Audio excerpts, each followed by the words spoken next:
Social music talk.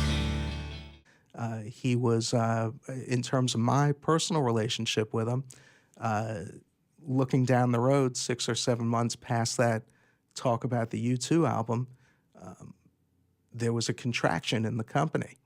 And even though I'd only worked there about 7 months, my position was eliminated. I just moved from California back to New York. Wow. And had the difficult task of finding an apartment in New York, and 2 weeks afterwards was let go. And meanwhile, on deck was the Scratch Perry box set, Arcology. And meanwhile, the person they replaced me with was not excited to work with reggae DJs and world music people and so forth like I was. I mentioned I was from Stony Brook. One of my favorite DJs there was the reggae host, Lister Hugh and Lowe, who had a relationship with Island of his own going back to the Black Uhuru days. And of course, Island was the Bob Marley label. Of So course. it's very reggae oriented. The forefront. And so because I had been reconnecting with all these world music and reggae hosts around the country who were concerned that I'd been let go and that they were now going to be adrift, and there was a big pile of Lee Perry box sets in my cubicle, Chris Blackwell ended up getting a few phone calls from various DJs around the country saying, "You let this guy go. It should really. It's not a great thing. You've made a bad decision." And Blackwell had the promotion people hire me back 2 weeks later. Wow.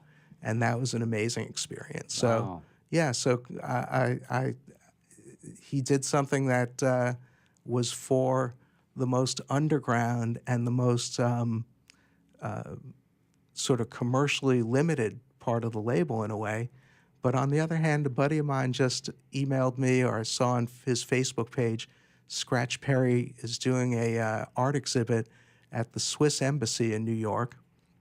He ended up being able to go on tour. It revived interest in Scratch Perry, this really amazing artist in the reggae arena, in the mid to late 90s. And that box set helped kick it off and get it all going again for Scratch.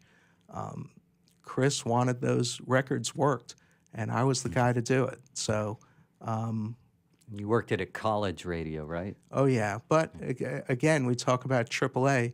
Some of these AAA folks, one of my favorite memories of that project is a interview that Jody Denberg at KGSR did with Scratch Perry and the Mad Professor, which I covet the cassette of, where he had Scratch on the air and had to deal with his colorful lexicon on KGSR. So it wasn't just college people. It was some commercial guys that were adventurous too. So data science, that's where you are today. Do you see that connecting with the average musician? Should the average musician have a deep understanding of data the way you do, how you've used it to promote music? For the musician, how much do they need to know if they're trying to start their own thing? Well, if we consider music itself as data, and I guess it sheet is. music is data visualization. Sure. Right? Yeah. I'm going to put these notes in a staff, and it's going to represent this vibration and sound data, right? And rhythms and so forth. And one of the cutting edge ideas in music and data these days is music created by artificial intelligence and machine learning.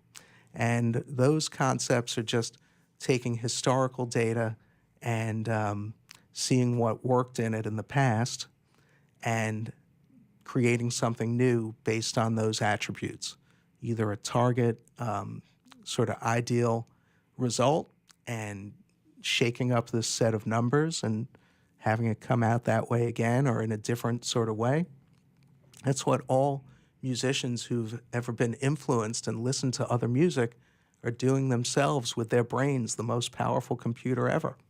So if you're a musician and you consider yourself somebody who has an influence and you learn a certain style of singing or writing lyrics or chord progressions and all these things that make up music from listening to music of the past and synthesizing it and integrating these different sources into something new that's quote unquote actionable.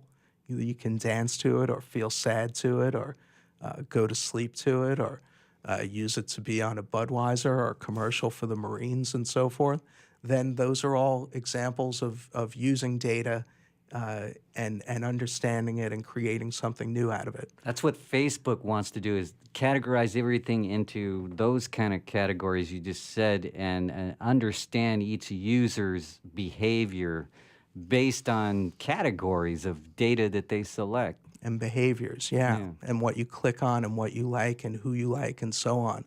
As a musician, if you want to be interested in the analytics side of things, Lionel Richie used to talk about how when I knew him, he was telling stories about how when the band, the Commodores, started out, mentors of theirs in the music biz or club promoters and so forth, gatekeepers, curators in their world, said, well, what are you going to target? What are you going to be like? Whose audience do you want to have?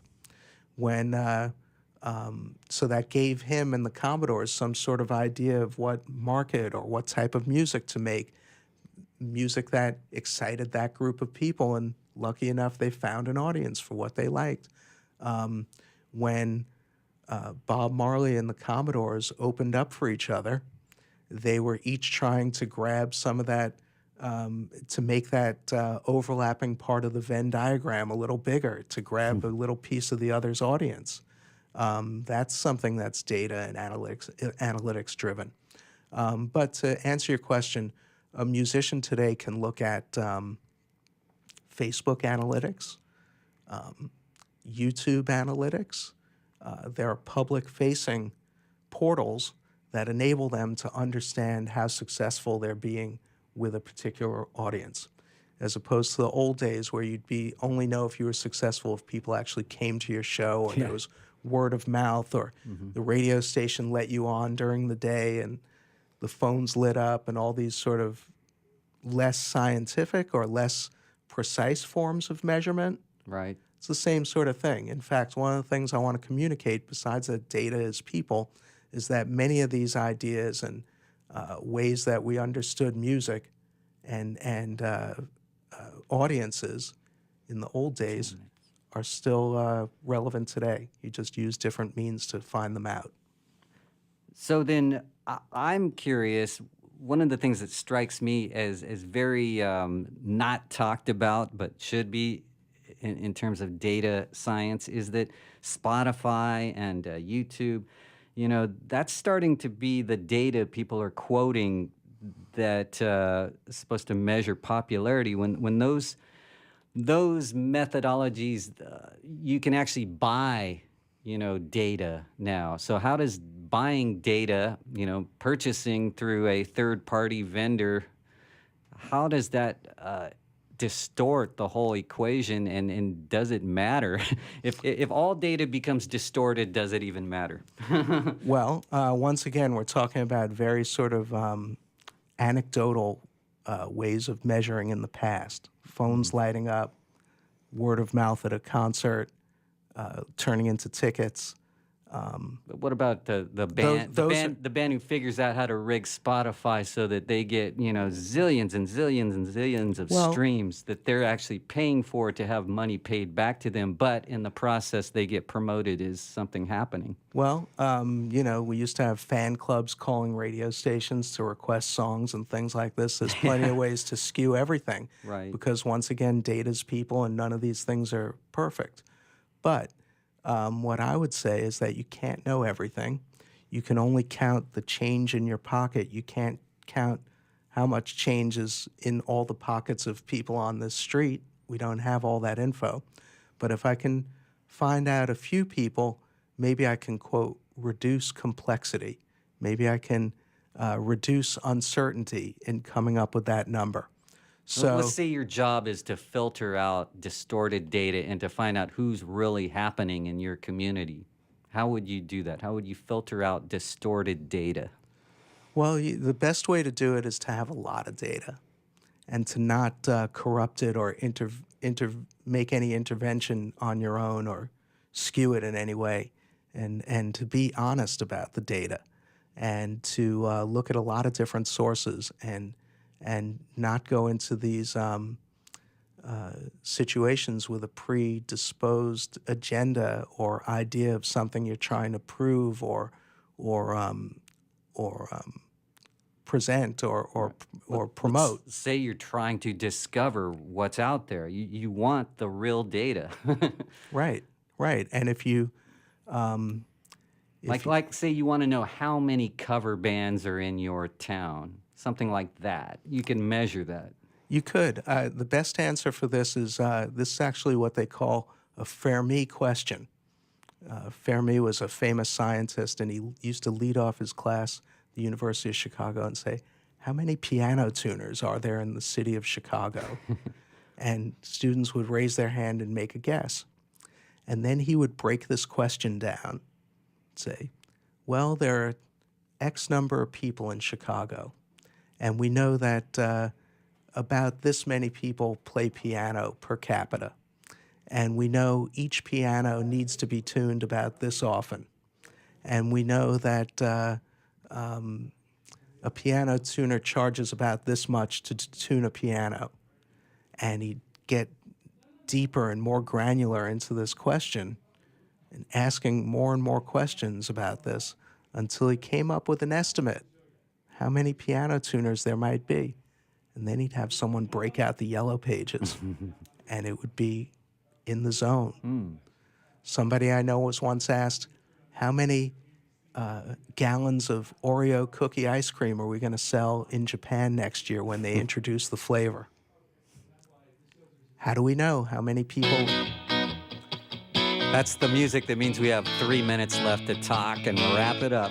Okay, well, he came up with a quick answer. He was in Washington. He went to different embassies and polled people to try and get a sense of what the taste for that flavor might be, and came up with a projection. It's all about algorithms, huh? It's a detective story. All right. We've been talking with John Rosenfelder, who has worked in the music biz for Island Def Jam Records and is now a data scientist who does business intelligence. How would you like to wrap this up? I would say to remind people, data is people. And if you ever want to find me, go to earbender.com. I'll answer any questions people might have. All right. Thank you very much, John Rosenfelder. Enjoy the Padres today. Thank you. Thanks for listening to Social Music Talk on WSRadio.com. Stay tuned for the wide world of weed.